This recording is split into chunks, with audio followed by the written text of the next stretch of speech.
বন্ধুরা, শুভ সন্ধ্যা। আজকে শুরু করব গীতার 47 নম্বর শ্লোক থেকে। হরে কৃষ্ণ কৃষ্ণ কৃষ্ণ হরে হরে, হরে রাম রাম রাম হরে হরে। কর্মণ্যে বোধিকারস্তে মা ফলেষু কদাচন, মা কর্ম ফলহেতু ভূর্মা তে সঙ্গহস্ত কর্মণি, যোগস্থ কুরু কর্মাণি সঙ্গং ত্যক্তা ধনঞ্জয়, সিদ্ধ সিদ্ধ সমভূতাং সমত্বং যোগোচ্যতে, দূরেন হ্যাব্য রং কর্ম বুদ্ধি যোগাৎ ধনঞ্জয়, বুদ্ধৌ শরণমনিচ্ছ কৃপণা ফলহেতব, বুদ্ধিযুক্ত জহাতিহ উভে সুকৃত দুষ্কৃতে, তস্মাৎ যোগায় যুজস্ব যোগ কর্মস্যু কৌশলম।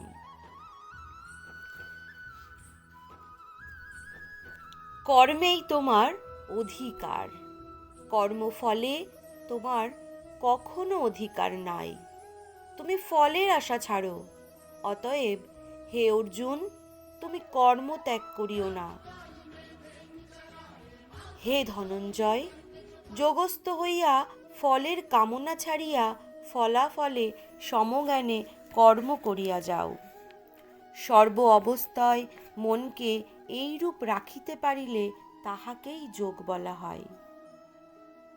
হে অর্জুন, এই কাম্য কর্ম নিষ্কাম কর্ম অপেক্ষা নিকৃষ্ট। অতএব তুমি কামনা শূন্য হয়ে সাম্য বুদ্ধির আশ্রয় লও। ফলকামীগণ কৃপণ অর্থাৎ অতি হেয়। ফলাফলে সমান বুদ্ধি জন্মিলে জ্ঞানী হয়ে এই জন্মেই পাপ ও পুণ্য দুইটিকেই ছাড়াইয়া যাইতে পারে। যোগযুক্ত হও, উক্ত কর্মের কৌশলী যোগ। 51 থেকে 53 পর্যন্ত পড়ব এবার। কর্মযোং বুদ্ধিযুক্তা হি ফলং ত্যক্তা মনীষিণ, জন্মবন্ধ বিনির্মুক্তা পদং গচ্ছন্ত নামায়ম, যদা তে মোহ কলিলং বুদ্ধি ব্যক্তি তরিষ্যতি, তদা গন্তাসি নির্বেদং শ্রোতব্যাস্য শ্রুতস্য চ, শ্রুতি বিপ্রতিপন্না তে যদা স্থাস্যতি নিশ্চলা, সমাধাবচলা বুদ্ধিস্তগতা যোগো ব্যবসসি। মনীষীরা কর্মফল ত্যাগ করিয়া সংসার বন্ধন হইতে মুক্ত হইয়া মোক্ষ লাভ করেন। যখন তোমার বুদ্ধি মোহরূপ পাপ হইতে উত্তীর্ণ হইবে, তখনই তুমি শ্রোতব্য ও শ্রুত কর্মফলে বৈরাগ্য নির্বেদ প্রাপ্ত হইবে।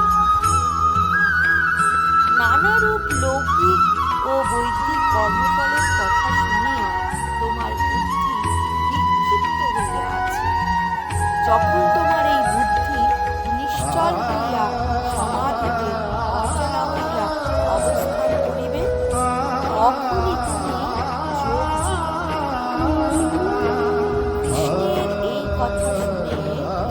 শ্রীকৃষ্ণের এই কথা শুনে অর্জুন তখন শ্রীকৃষ্ণকে আবার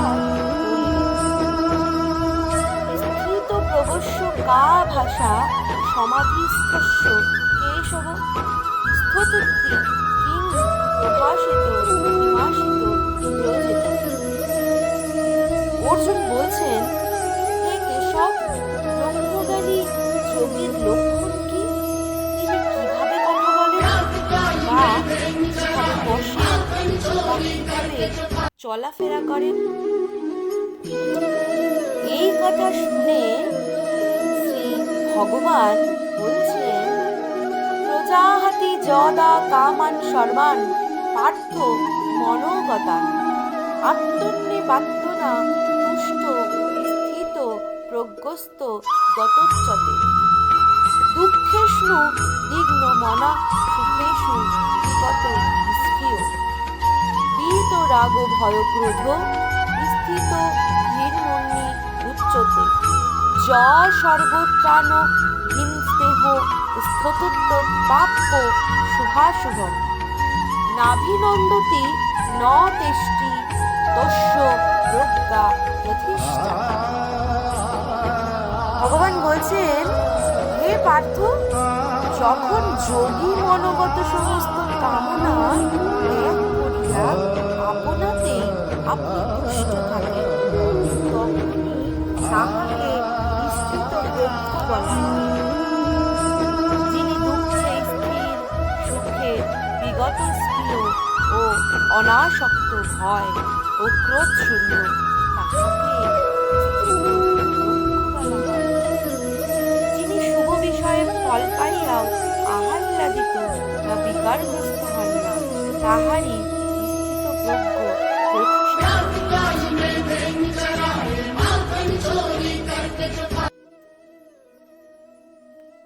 যদা সং রতে চায়ং কুর্মেহঙ্গা নিব সর্বস্ব ইন্দ্রিয়ানিন্দ্রিয়ার্থে ভস্তস্য প্রজ্ঞা প্রতিষ্ঠাতা। কূর্ম যেমন আপন অঙ্গ সকল সংকুচিত করিয়া নিজ দেহের মধ্যে গুটাইয়া লয়। এখানে কূর্ম বলতে একটু বলে দিই, এখানে শামুককে বলা হচ্ছে। সেই রূপ যে ব্যক্তি ইন্দ্রিয় সকলকে বিষয় ভোগ্যবস্তু হইতে ফিরাইয়া আনিতে পারেন, তাহার স্থিত প্রজ্ঞ হইয়াছে।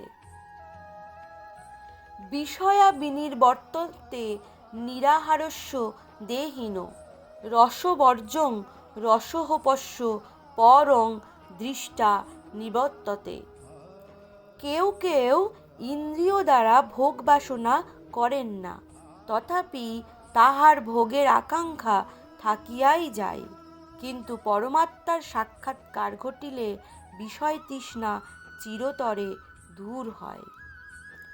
যততো হ্যাপি কোন্ত পুরুষস্য বিপশ্চিত ইন্দ্রিয়াণি প্রমাথিনী হরন্তি প্রসভং মনঃ।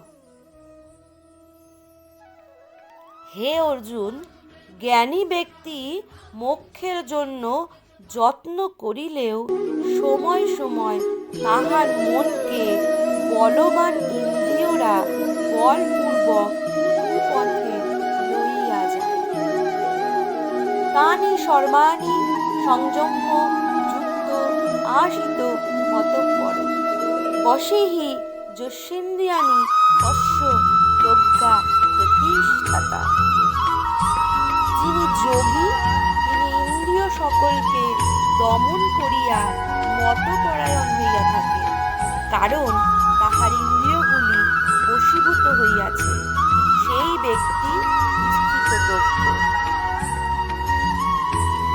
ধ্যায়ত বিষয়ান পুংস সঙ্গস্তেষু অজায়তে সংগাত সংজায়তে কাম কামাৎ ক্রোধো জায়তে অধ্যাত্মতি সম্মোহ সম্মোহাৎ স্মৃতি বিভ্রম স্মৃতি ধ্বংসাৎ বুদ্ধিনাশো বুদ্ধিনাশাৎ বিনশ্যতি রাগো দেশো বিযুক্তস্তু বিষয়ানিন্দ্রিয়াণশ্চরণ আত্মবশ্যয় বিদ্যায়াত্মা প্রসাদ অধিগচ্ছতি।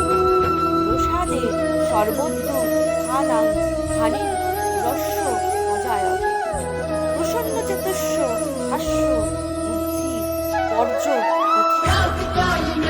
বিষয়ের কথা চিন্তা করতে মানবের মনে সেই আসক্তি জন্মে। আসক্তি হইতে কামনা, এবং সেই কামনা বাধা পাইলে ক্রোধের উদয় হয়। ক্রোধ হইতে মোহ জন্মে, আবার মোহ হইতে স্মৃতিভ্রংশ হয়, স্মৃতিভ্রংশ হয়ে যায়, এবং স্মৃতিভ্রংশে বুদ্ধিভ্রংশ হয়, এবং বুদ্ধিভ্রংশে মানব অধঃপতে যায়। যাহার মন নিজ বশ হইয়াছে এবং ইন্দ্রিয়গুলি মনের বশে আছে, তিনি বিষয়ভোগে থাকিয়াও অন্তরে শান্তি লাভ করেন। যাহার মন সদয় প্রসন্ন, তাহার সর্বদুঃখের হানি হয় ও অতি শীঘ্রই বুদ্ধি স্থির হয়। নমস্কার। আজকে 65 পর্যন্ত পড়লাম। আপনারা শুনতে থাকুন, আগামীতে আরও পরবর্তী শ্লোক আমি পাঠ করব।